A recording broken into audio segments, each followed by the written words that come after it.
We destroyed every silo for grain or anything else storing food in the whole country. We destroyed all the storage and processing of food plants throughout the country. Even dates, the world's biggest exporter of dates. Famous processing and packaging plants in Baghdad, deliberately destroyed. We didn't want them to be able to feed themselves for a long, long time. We're all aware of the famous little powdered milk plant.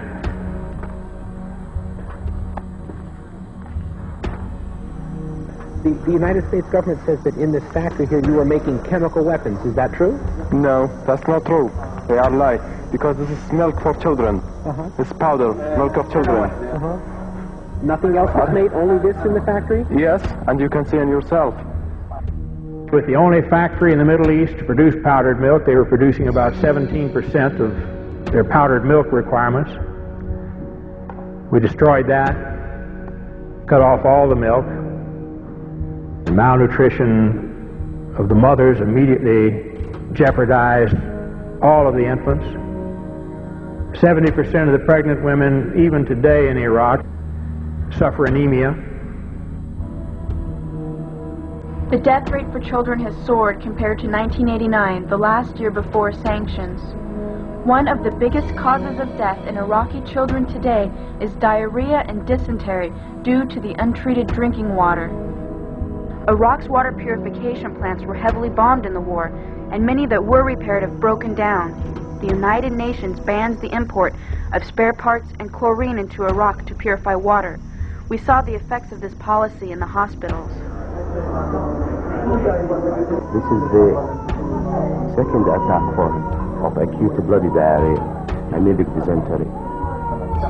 Most of them are due to contamination of water. Is malnourished, anemic, underweight with a developmental delay. Diarrhea and vomiting. Do you have tap water there? No. You see, the conditions of these children shouldn't happen anywhere, and it's caused by the sanctions the United States government insists upon.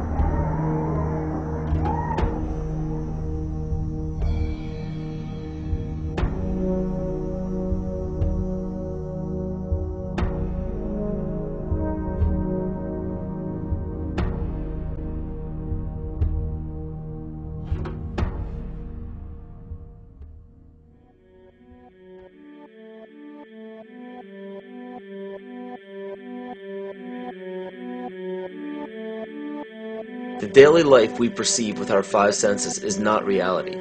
Quantum physics has shown that space and time are illusions of perception.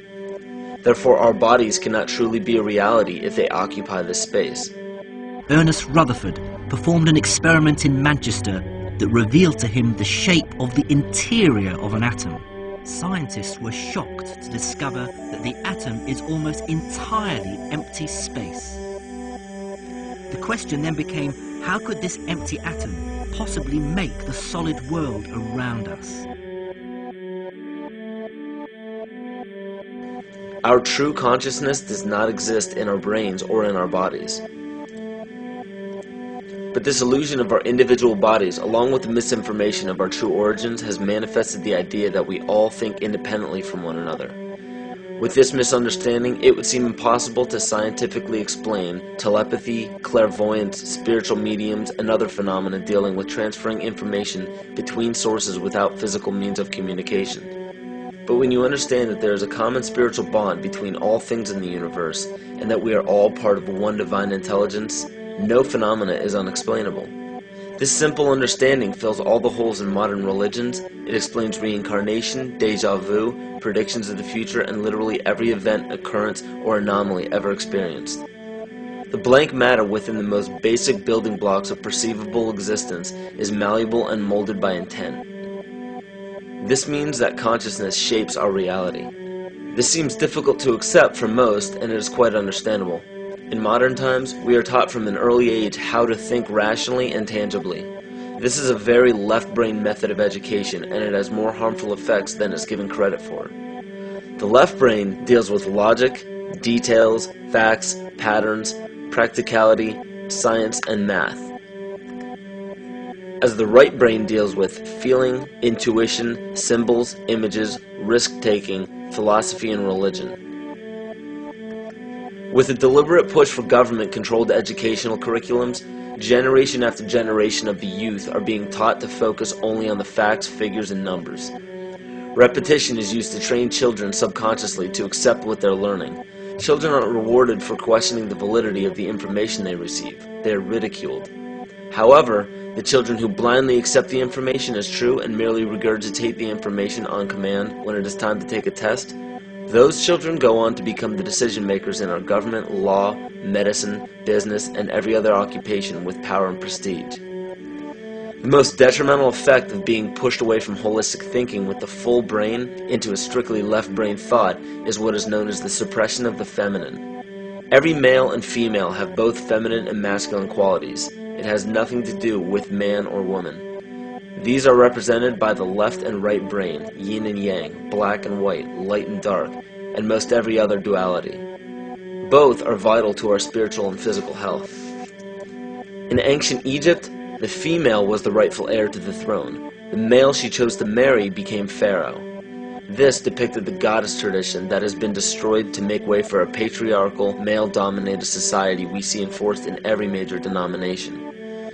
In suppressing the feminine of every society and pushing the people to strictly left-brain thinking, the natural ability for humanity to feel earthly, cosmic, and personal energy became lost. Traditions that were passed on through shamans, witch doctors, magicians, psychics, and seers of all kind became outlawed and ridiculed and given a stigma of something out of a Hollywood movie. Every religion explains that we are children of God and have godliness inside of us.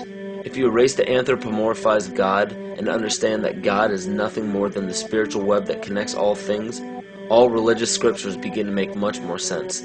Our bodies are merely vessels to contain our spirit, to gather experience for the divine mind. This is how evolution is possible. It is scientifically proven that all species are evolving into more complex beings. Innate knowledge or racial memory within all species is the understanding of newborns of all kinds to automatically know specific details and traits that the mother does not have to teach them. Therefore, innate knowledge helps every species naturally evolve towards more complex organisms. Lyle Watson claims that it was a Japanese scientist who observed the 100th monkey effect in 1952. In this observation, he discovered that a certain portion or percentage of monkeys learned or developed a new trait. The knowledge became an innate ability in that species. This is further testimony to a collective consciousness among species.